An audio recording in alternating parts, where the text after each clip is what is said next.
welcome once again to Spotlight, and Dr. Scott Lively is with us. And literally, as his name today is very lively, he's, well, you're dressed, sir. What are you doing?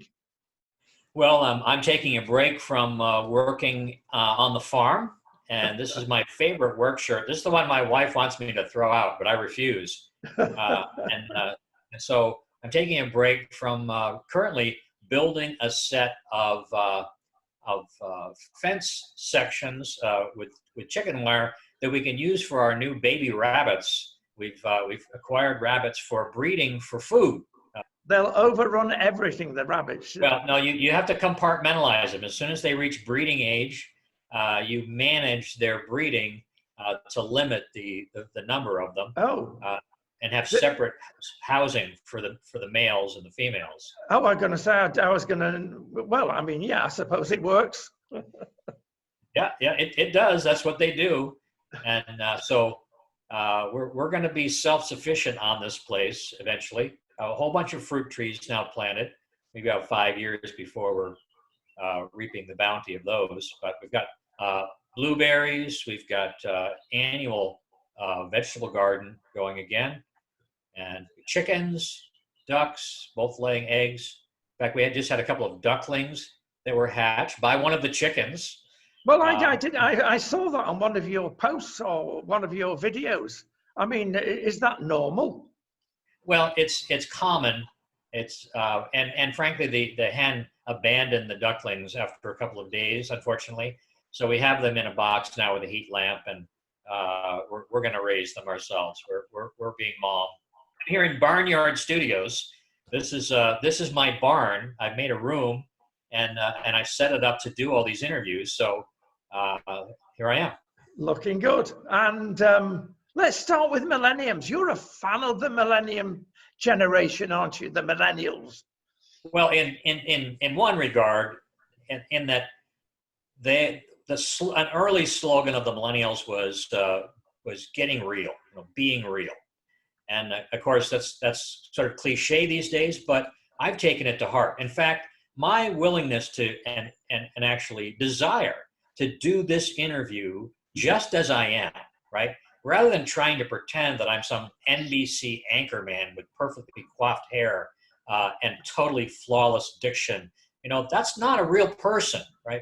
That's a cardboard caricature of a human being, and all the flaws are edited out to present a false facade. So I'm not willing to do that, and I think people actually appreciate the difference. Yes, there you go. And with social media as it is, a lot of truth on social media, a lot of false on social media. But without it, the lockdown that we're all suffering, except you, I may state, you're a bit of a rebel, Scott. You've decided to ignore it. Well, first of all, I think this coronavirus pandemic is orchestrated by the globalists. I've said that all along.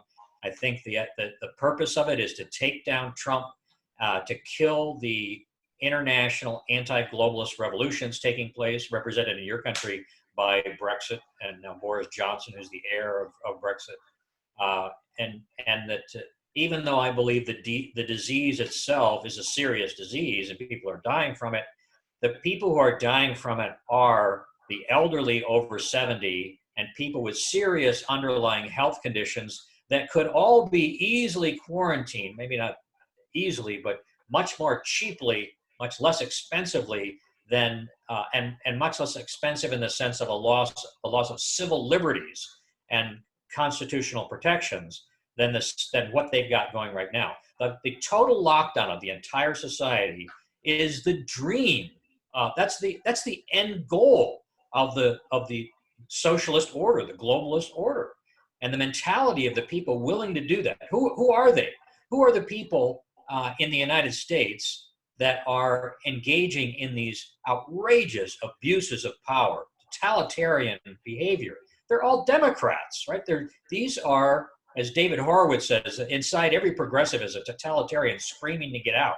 Well, COVID-19 unleashed them, and they're showing their true colors and true mentality with these outrageous, sending police out to stop people from walking in the park, perfectly safe activities with, everyone's following social distancing guidelines, even me. That's a reasonable precaution. But anyway, that's Stopping my people rant. in the parks is obviously what happens in most places in Europe, especially Britain. We've got some absurd examples of that. People are being arrested, and other people are blatant about it. They get away with a £30, $40 fine, which is nothing, and they're just blatantly disobeying the rules. But you're saying the rules shouldn't be there? Look, this is the whole reason that we overthrew your King George, right? Was to establish a constitutional republic where we follow the rule of law, where the government has powers that are delegated to it by the citizens, not the other way around. For the past century, the Marxists, who actually are pursuing, are working to achieve a completely top-down statist system, a sort of sectarian version of the monarchies, that they have been usurping power in America, transforming this country to suit their own agenda for quite a long time now, over 100 years. What's your view on the magic bullet here, the HCQ? The miracle drug as soon as President Trump came out and touted that as a possible solution to the problem, every one of the leftists with Trump derangement syndrome, which is virtually all of them, began immediately trying to discredit the idea that it would help people. Right? The insanity of these people who care so little about the actual well-being of their fellow citizens, that just because the person that they hate so passionately has advocated it, they're willing to allow people to die rather than to get a life-saving drug. That's satanic and absurd in a world that's supposedly governed by reason. They're not reasonable, and we should oust them from power with using every means at our disposal. We should be taking advantage of the situation ourselves. The anti-globalists should use this we should all recognize that it's not business as usual anymore. That America and the world is not going back to the pre-COVID-19 system that we had. Everything has changed. It's either going to change for the better or it's going to change for the worse, but it's not going to go back to the way that it was. And now we're in basically a fight for all the marbles. And it's time for the anti-globalists to get back to the counter-revolution and get these people out of power. I know that you at one stage said you believe the main democratic areas in America are really suffering. Places like New York, like California, and other large cities, but they would suffer in large cities anyway. But you're linking it with the democratic philosophy. Well, it's both. I mean, whose philosophy is it to congregate all the people in as densely as possible in the cities? That's an actual that's Agenda 21. That's a United Nations, specific United Nations agenda item to pack the people into the cities as tightly as possible because it's easier to control them. Right? That's what they do. And so, of course, when something comes along like a contagious disease, the people that are packed together like sardines are have the least ability to resist the spread of the disease. So that's another argument for not accepting the Agenda 21 model and breaking free from high density city dwelling. Project Fear, Scott, springs to mind. Everything is being wound up tremendously, both sides of the Atlantic. It's doom and gloom. There's no good news left. Good news doesn't sell. Bad news sells. Always has done. What's the cure for that one? Well, it's just astonishing to me that the conservatives have allowed the left to control the public information systems for so long. It's ridiculous, and at this point, it's dangerous, and they're getting away with because they have a monopoly on public information, and there are alternative news sources, internet-based and all that, but they're all small. They're not institutional, and they don't have sort of the legacy audience, right? No. Right. You go back in the United States, you're talking about the big three: ABC, NBC, CBS. That was all there was at one point. They had the monopoly then. Well, when the internet came in and talk radio, Rush Limbaugh really pioneered talk radio.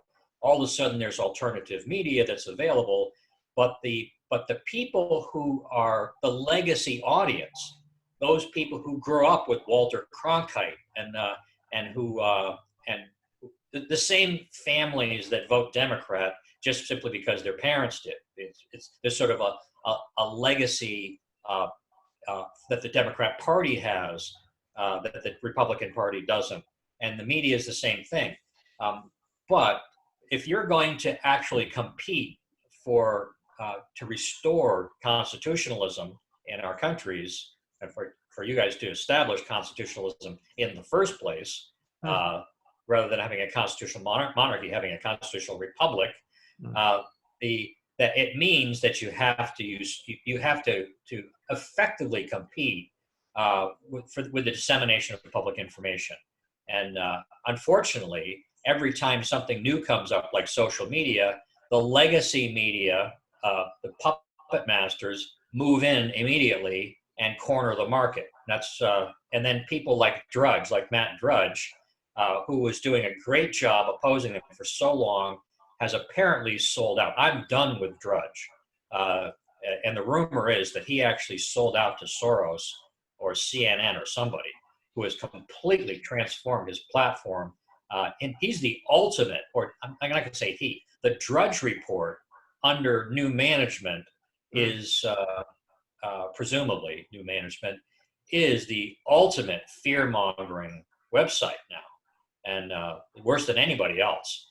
And that is it's just another example where the big money people will come in and they'll buy out a person who's been a conservative stalwart, who just sort of surrenders to it and then walks away with a big bag of money. Same thing happened. Remember the children's video series, Christian one, VeggieTales, right? VeggieTales was like that too. They had some financial difficulties, but then somebody swooped in and bought them up, and then using what all the Christians were conditioned to use as a resource for their children, changed it to promote a different agenda subtly, so subtly that the parents wouldn't necessarily recognize it. Same thing with Walt Disney.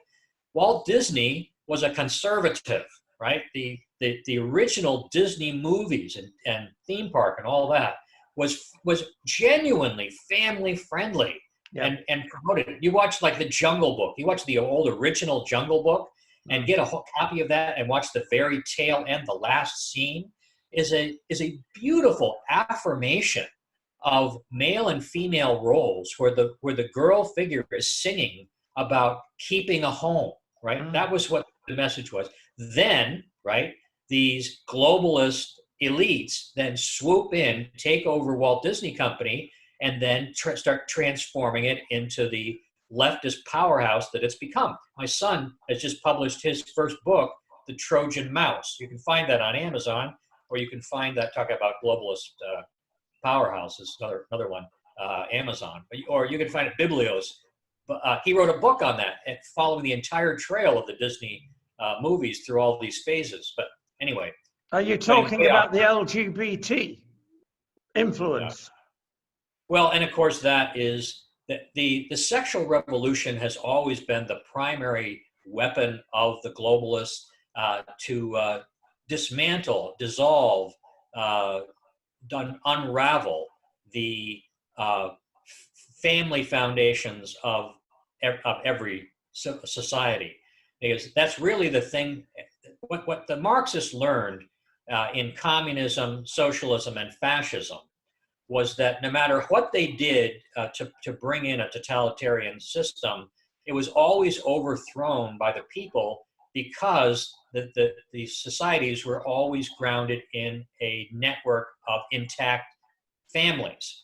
And so the solution was to destroy and dissolve that family-based system. And the best way to do that is to follow Balaam's advice to Balak, the Moabite king from the Old Testament, and to corrupt the people with sexual immorality. And so the LGBT movement was born as essentially the Green Berets of the sexual revolution to completely transform culture through the promotion of sexual freedom / sexual anarchy. And that's what I've spent the first 30 years of my ministry fighting. Now, in the UK, there's been, as in parts of the States, a very muted response to the liberal left takeover. But in parts of the States, there hasn't been, but you've got maybe the other extreme, because I hear people shouting now, it is the end times. God will not be mocked. This virus has been placed there deliberately, and you've got to recognize that. Now, would you go along with that? Well, I've written a book, The Prodigal Son Prophecy, and actually I've written a second book also titled Dynasty of Darkness, dealing with the Antichrist, and a third, The Petros Prophecy, in which I identify gay theology as the last days heresy warned about by the Apostle Peter in 2 Peter chapter 2. But so I've spent a lot of time studying these things, and the model that I follow is the Olivet Discourse. I believe that is the chronological sequence of things. That's Matthew 24 and 25 is the best version of that, the most complete version of it, of the three synoptic gospels. Mark chapter 13 and Luke chapter 21 have a version of the Olivet Discourse, but it's Matthew chapter 24 and 25 that tell the whole story. In fact, 25 is what happens in the heavenlies after the resurrection and rapture of the bride of Christ, leading up to the last parable of Matthew 25, which is the return of the king. The beginning of the process is in Matthew 24, and it's described as the beginning of birth pangs. And that's what you're talking about. And there's four categories of things that correlate precisely with the four horsemen of the apocalypse in Revelation, because, as I believe, Revelation is an expanded and augmented version of the Olivet Discourse, which Jesus gave to the Apostle John at the end of his life. That birth, that analogy to the birth process is not accidental, that once the contractions begin, the process doesn't stop until the birth. And the birth is the second coming. The period leading up to the birth is the time of tribulation and the revealing of the Antichrist and all that. And I know this is counter to pre-trib, the pre-trib position, which was developed before the rise of Messianic Judaism and and a deeper understanding of the connection of the Old Testament books of Leviticus 23 and Leviticus 25 with the prophecies. And so my model that I follow aligns the elements of that process, that birth process, with the seven feasts of the Lord in Leviticus 23, following the cycles of sevens in Leviticus 25. So I know that's going to be way over a lot of people's heads, but just read those sections for yourself. Work out your own salvation, meaning your sanctification, with fear and trembling. The Bible is there for you. You don't have to follow any teacher in order to be able to just ask the Holy Spirit, who dwells in you if you have accepted Christ, to lead you in the truth that the Word is trying to explain to you, and He'll do that. Fascinating times. We'll catch up with you later, and I expect that farmyard to be in. I know at the moment you've got some help. You need it because I understand you want some new tractor tires. Right. I'm going back, as soon as we get done with this, I'm going back online, buy my pair, because the tires that I have are not really suited to, I mean, there's a couple swampy areas on the property, and I've had to actually do some pretty serious work to dig the thing out of the mud. I've got this, it's a riding lawnmower with a 42-inch Mustang 42. And I've had to dig it out of the mud twice now, so I'm getting some tires that are better equipped for those areas. Dr. Lively, you are a hypocrite. You're putting this tractor to use, and I bet it belches out lots of carbon footprint. Well, you know, that's another one. The climate change hoax, a gigantic boondoggle to bring people under a globalist order. It's a placeholder for a global taxation system. The carbon tax system is a placeholder for monetary taxes, and the imposition of, or the fear-mongering over what is perfectly normal and continuous climate change from the beginning of time is all the same sort of fear-mongering that's taking place with the pandemic. That's how the left, that's how the globalists stampede the people into giving up their unalienable rights. It's through fear. If you're a Bible-believing Christian, fear not. Trust Jesus. Stand on the authority of God. Live your life according to the guidance of the Holy Spirit. And do not be in the world, but don't be of the world. And don't let the world drive you. Don't let the world stampede you along with the unthinking herd. We're out of time, Scott. That will be for the next chat we have. Thank you so much. God bless you. Talk to you next time. Bye-bye.